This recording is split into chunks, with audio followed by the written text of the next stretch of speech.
Good evening. You're watching India Votes. I'm Sana Khan. Let's begin with the top stories.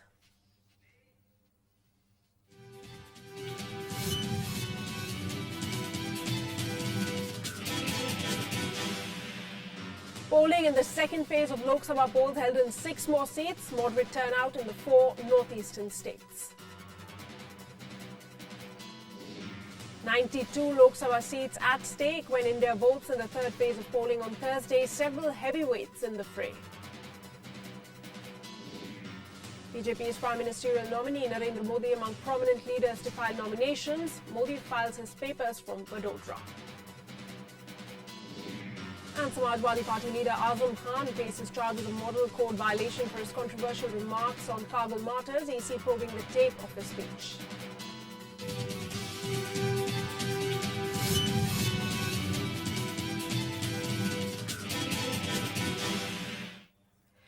Now, the second phase of polling for the Lok Sabha elections was conducted on Wednesday. 6 Lok Sabha seats in 4 northeastern states went to polls, which was largely peaceful. The turnout has been moderate in all the 4 states. Here's a look at how India voted in the second phase. The second phase of Lok Sabha elections kicked off on Wednesday in Arunachal Pradesh, Meghalaya, Nagaland and Manipur. The polling has been moderate for the large part of the day. Since morning, enthusiastic voters came out to exercise their franchise. Around 51 lakh voters were expected to cast their ballots in 9,311 polling booths in the 4 states today. It should be changed nation, not a changing one. That's why I came to vote, and a lot of expectation from them. Develop one nation, so that's the reason I'm voting for BJP. Yeah, I'm voting for the first time over here.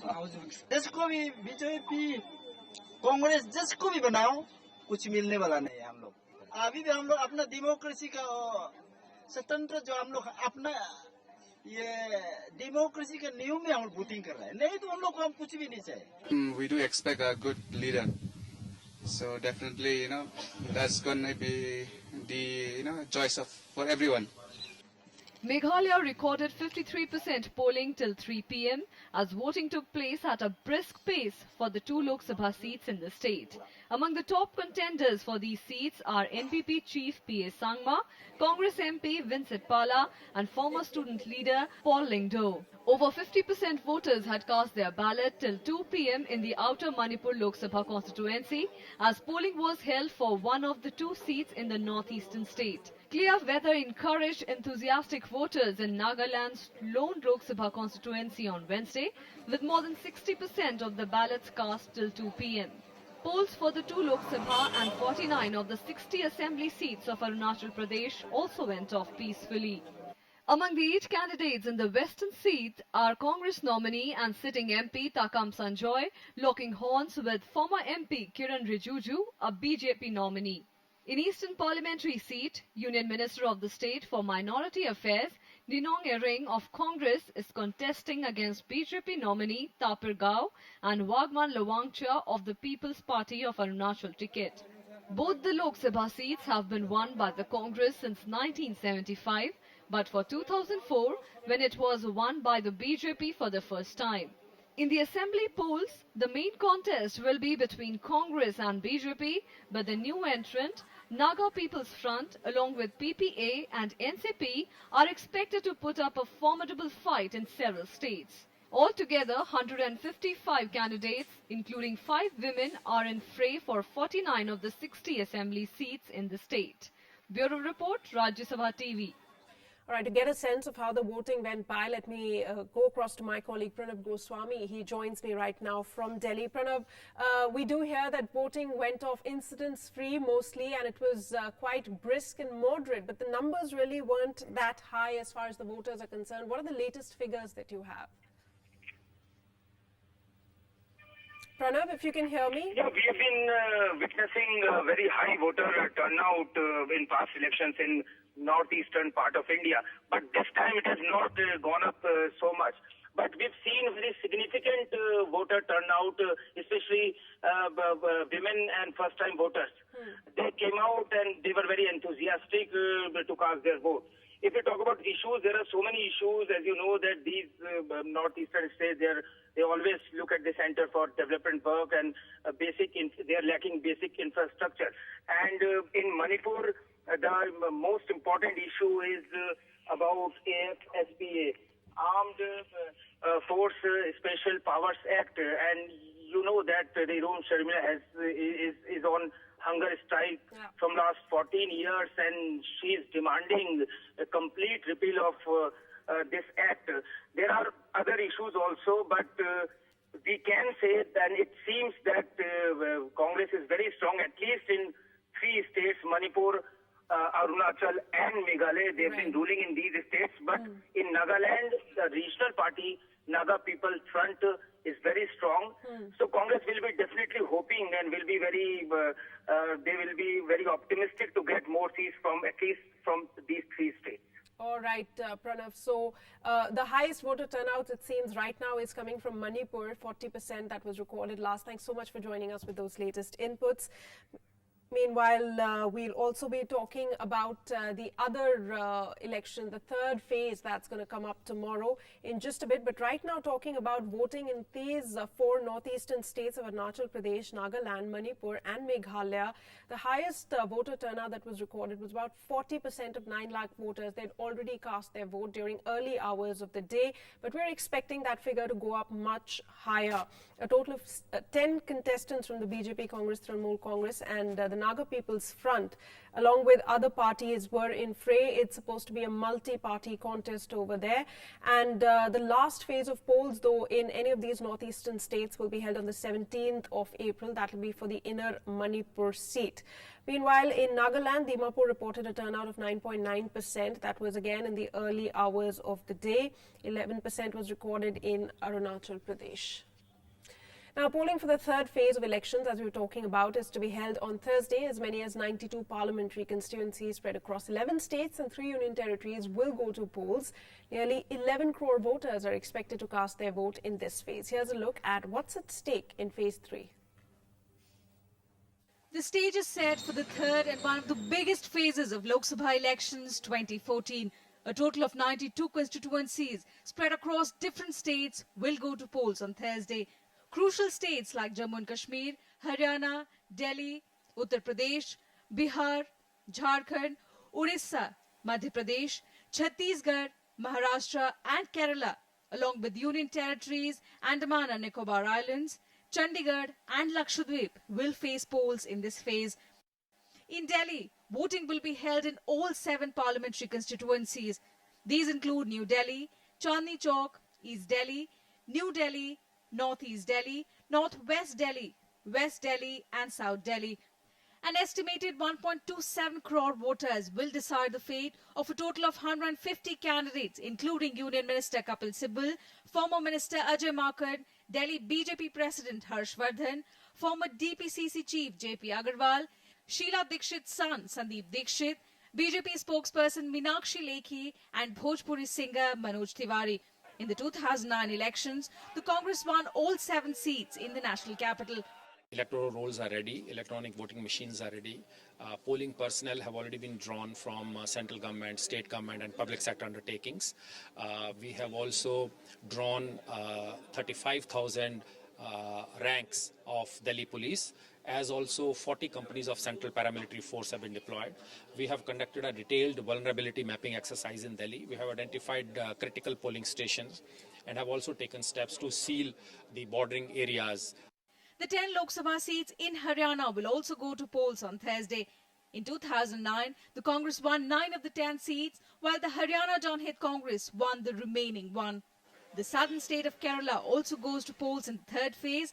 Voting for all 20 seats will be completed in this phase. 6 of the total 40 constituencies in Bihar will also go to polls on Thursday. Maoist stronghold Bastar region in Chhattisgarh also goes to polls in the third phase. Polling will also be held in 4 constituencies located in the Maoist stronghold of Jharkhand. Neighbouring Orissa will witness polling in 10 Lok Sabha and 70 assembly seats in this phase. As several constituencies fall under Maoist hit areas, elaborate security arrangements have been made to avoid any untoward incident. Polling will also take place in 19 constituencies of Maharashtra, 10 in Uttar Pradesh, 9 in Madhya Pradesh, 1 each in Jammu and Kashmir, Chandigarh, Andaman and Nicobar Islands and Lakshadweep. Voting for the crucial Ghaziabad seat in UP will also be held on Thursday. While a total of 15 candidates will contest against each other from the seat, the main battle is expected to be between Congress candidate Raj Babbar, former Army Chief General V.K. Singh of the BJP, Shazia Elmi of the Aam Aadmi Party and Sudhan Rawat of the Samajwadi Party. Bureau Report, Rajya Sabha TV. Well, let's take you right across live to the Election Commission's press conference that's being broadcast right now. These newspapers, I don't have the information right now. I will give it to you separately. Now, as far as the incidents is concerned, in Meghalaya, the poll has been absolutely peaceful. There has been no incident in Meghalaya whatsoever. In Manipur also, poll has been generally peaceful. There has been only one incident in Chandel district. In one polling station at around 2:25 p.m., one person came and damaged the EVM, and therefore the poll had to be stopped in that particular polling station. A FIR has been registered against that person, so action will be taken against him. Other than that, even in Manipur, the poll has been absolutely incident-free and peaceful. Let me come to the turnout now. In Manipur, the poll was up to 4 p.m. and till 4 p.m. the information which we had was that the turnout was approximately 70%, but we are expecting, because there were still queues, that the final turnout figure will be in the range of 78% in Manipur. 78% in Manipur. In Meghalaya, poll timing was up to 5 p.m., 5 o'clock in the evening, and the last information we got was approximately 64%.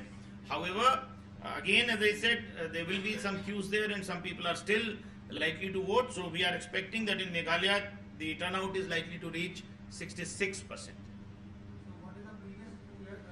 Previous turnout in Meghalaya, I'll give you both. In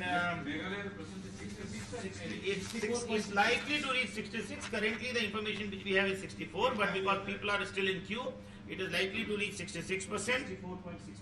Last time in Parliament election in Meghalaya, the turnout was 64.42%, and in Manipur, the turnout in previous Parliament election was 77.43%, and we are expecting that 77.43% in the last Parliament election. We are expecting that in both of these states, the turnout is likely to be more than last time.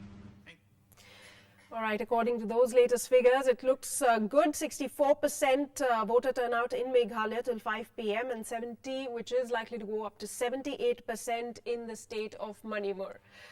Let me now go across live to my colleague Raj Kamal Rao. We've talked about today's phase of elections, but Raj Kamal, now most importantly, let's talk about phase 3 of elections that's supposed to be held tomorrow, with instances of, Maoist attacks coming in from a place that itself, district that is going to polls tomorrow, because Sukma falls to the south of Bastar region, and there has been an attack. So security, a big concern. What else are we, likely to encounter in tomorrow's polling?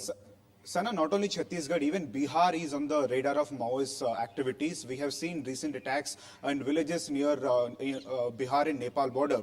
So Maoist attacks are a big concern for Election Commission. They have put in place a lot of security measures, CRPF, and sometimes some parts of Bihar ITBP Jawans are also on the election duty. Our poll officers have already reached their place, but when it comes to state like Uttar Pradesh, where there is the constituency of Muzaffarnagar is also going for polls. So in these areas, police will have to take care from 7 o'clock in the morning. In fact, Election Commission has put in place security measures for a gasti in these areas from midnight to night. And alcohol and other activities have been banned by Election Commission in all these states, especially Delhi, where you have cross borders like Haryana and Uttar Pradesh, which are also going for polls tomorrow. So the state police and central police will have to coordinate with Election Commission along with polling officers. Then only they'll be able to tackle these kind of attacks when the polling begins tomorrow, Sana. Absolutely, Rajkamal. It's going to be a big day with about 11 crore voters voting for 92 seats. Thanks so much for joining us with those inputs. Now, as we were talking about, the 3 Jawans of the Cobra Battalion of the CRPF were killed and 3 others injured in an encounter with Maoists in Sukma district of Chhattisgarh earlier on Wednesday. The CRPF Jawans were on their way back after escorting officials of the Election Commission to their respective constituencies in the district when they were attacked. Officials said a squad of nearly 100 Naxals surrounding the party from 3 sides and opened heavy fire. A team of CRPF, state police and commandos is carrying out a cordon and search operation in the area. In another incident in the neighbouring district of Bijapur, Maoists carried out 2 powerful blasts in the morning, injuring 2 CRPF personnel. The Maoist-hit Bastar constituency of Chhattisgarh is the lone seat going to polls in the first phase of parliamentary elections for this particular state. That's tomorrow. Now, several key leaders filed their nomination papers on Wednesday. The most prominent among them was BJP's Prime Ministerial candidate Narendra Modi, who filed his papers from Vadodara in Gujarat. Among others were 2 actor-turned-politicians, BJP's Vinod Khanna and Aam Aadmi Party's Javed Jafri. Take a look. BJP's PM nominee Narendra Modi took time out of his busy campaigning schedule today to file nomination papers for his second seat from Vadodara in his home state Gujarat. Modi is also contesting from Varanasi constituency in northern Uttar Pradesh. A huge crowd greeted Modi, who was on his way to file his papers, standing in open-top jeep and waving to his supporters. He reached collector's office to file his nomination papers as hundreds of police personnel stood guard along the route. A tea vendor and a member of the city's erstwhile royal family are among the 5 people who proposed Narendra Modi's name. Proposal के रूप से मैं यहाँ उपस्थित हूँ, तो उन्होंने मुझे हमारे परिवार को महत्व दिया ही है।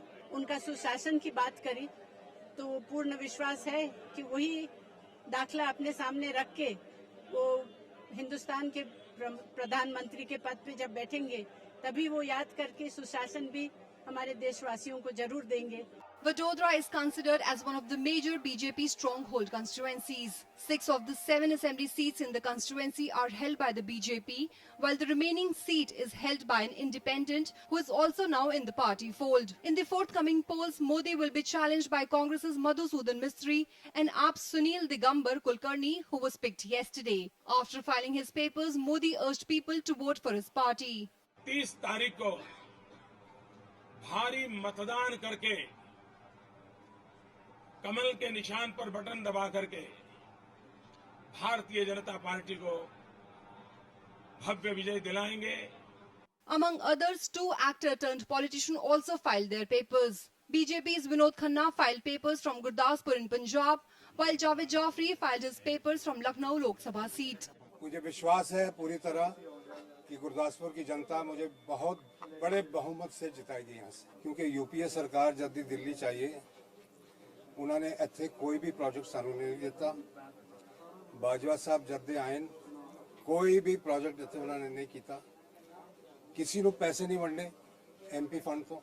इस कार्य में मेरा पहला कदम है और मैं सिर्फ दुआएं चाहता हूं, बिकॉज जो नियत लेके मैं आया हूं और अरविंद जी जो नियत लेके चल रहे हैं इस देश के लिए कुछ करने की, उस नियत का मैंने साथ दिया है। उस नियत के लेके साथ बढ़ना है। सच्चाई की जंग है ये और हम कोशिश कर रहे हैं कि जिस तरह से जो देश में हो रहा है उसकी कुछ सफाई बहुत जरूरी है। तो हमारी यही कोशिश है, यही नियत है, बाकी तो आम आदमी के हाथ में। Javed Jafri will contest against Congress's Rita Bahuguna Joshi and BJP's Rajnath Singh. Filing of nominations for the 6th phase of polling on April 24th also ended today. Bureau Report, Rajya Sabha TV. With that, we're taking a very short break. Lots more news coming up ahead on India Votes.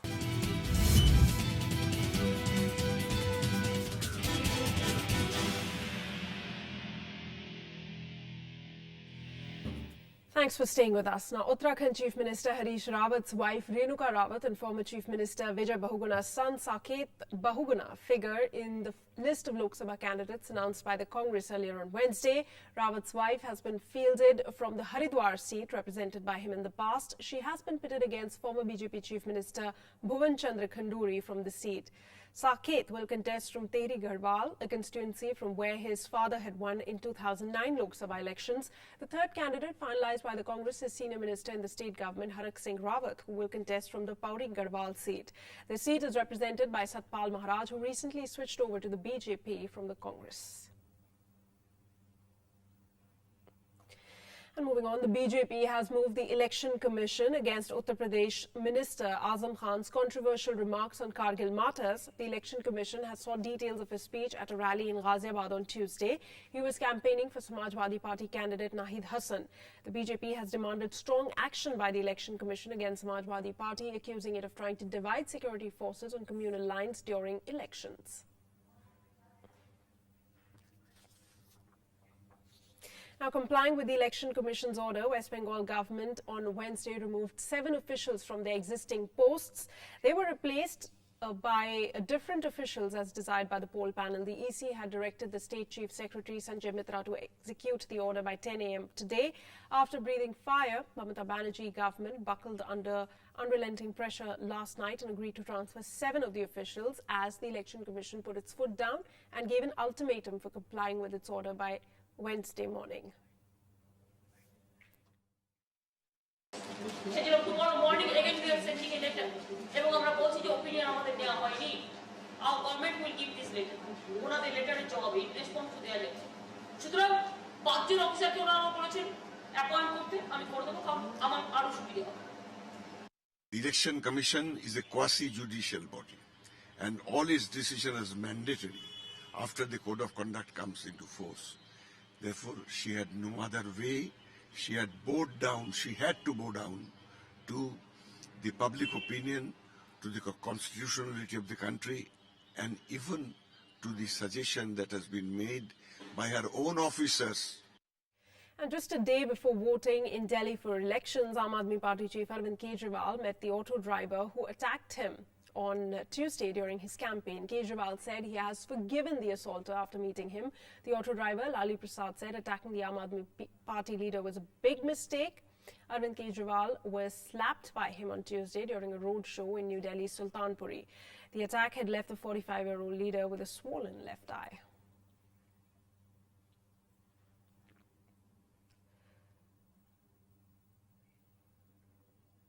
All right, that's all we have for you in this edition of India Votes. I'll be back tomorrow same time with more election news. But I leave you with this special report that's on the protection of tigers and its many habitats right now. May not be a direct election issue, but it stares us in the face nonetheless. The man versus animal equation, especially in zones around India's tiger reserves, calls for attention. Here's a report.